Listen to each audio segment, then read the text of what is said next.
ગબ્બર ઠાકોરને નાક બાર મૂકી દીધા છે, એમને કંઈક ડીજે કર્યું હતું એમાં. તો જ્યારે ઠાકોર સમાજનું સંમેલન હતું સેક્ટર 11માં, ત્યારે પણ હું ડીજેમાં કદી ગાતો નહીં. કમલેશભાઈ તમને ખબર છે, અશોકભાઈ તમને ખબર છે, રોહિતભાઈ તમને ખબર છે. મેં એક વિનંતી કરી હતી જ્ઞાનીબેનને. તો જ્ઞાનીબેન એવું કહેતા કે ભાઈ મેં બંધારણ નહીં ઘડ્યું, પણ બોલ્યા તો તમે ને પેલા આગળ તો તમે આવ્યા હતા ને, તમે બોલ્યા હતા ને. તો બધા બનાસકાંઠાના ઠાકોર સમાજના જે આગેવાનોએ બધું બંધારણ કર્યું છે, બરાબર છે, બંધારણ કર્યું.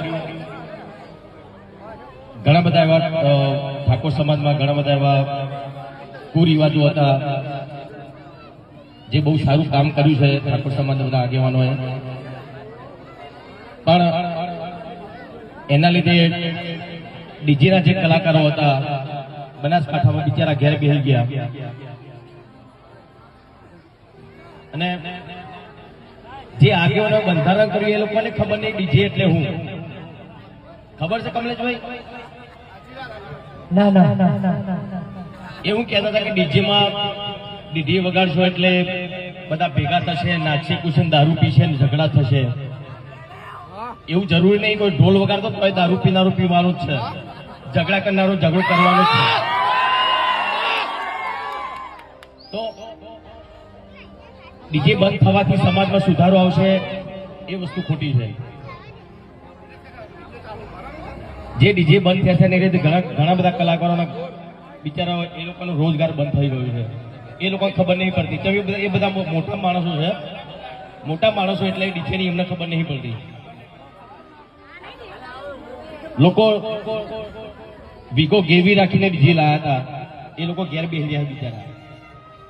એક ડીજેમાં 15 કલાકારો કામ કરતા હોય એવા બનાસકાંઠામાં કેટલા ડીજે છે?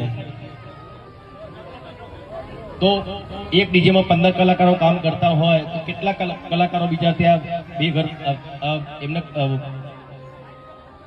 કમાણી બધી બંધ થઈ ગઈ એમની. તો ચલો કઈ વાંધો નહીં, તમે ડીજે બંધ કરાવી દો. પણ જેના લોકોના ડીજે બંધ થયા છે એ લોકો ઘેર બેસી રહ્યા છે, એમનો રોજગાર આપો. તમે ચલો આપો, નોકરી આપો, કઈ ધંધો તમે આપો ને. એમને તો એમના સિવાય કલાકારો બિચારા એક ગાવા વગાડવા સિવાય બીજું કોઈ કરી શકવાના નથી. તો જે આગેવાનોએ જે બંધારણ કર્યું છે એમને ખાલી એટલી જ વિનંતી કે જે કલાકાર ઘેર બેસી રહ્યા છે એમને કઈ રોજગાર મળે એવું તમે કરજો, બરાબર ને? ના, આપણા બાજુ ડીજે બંધ નહીં થવાનું. અને કોઈ બંધ કરાવવા આવો તો મને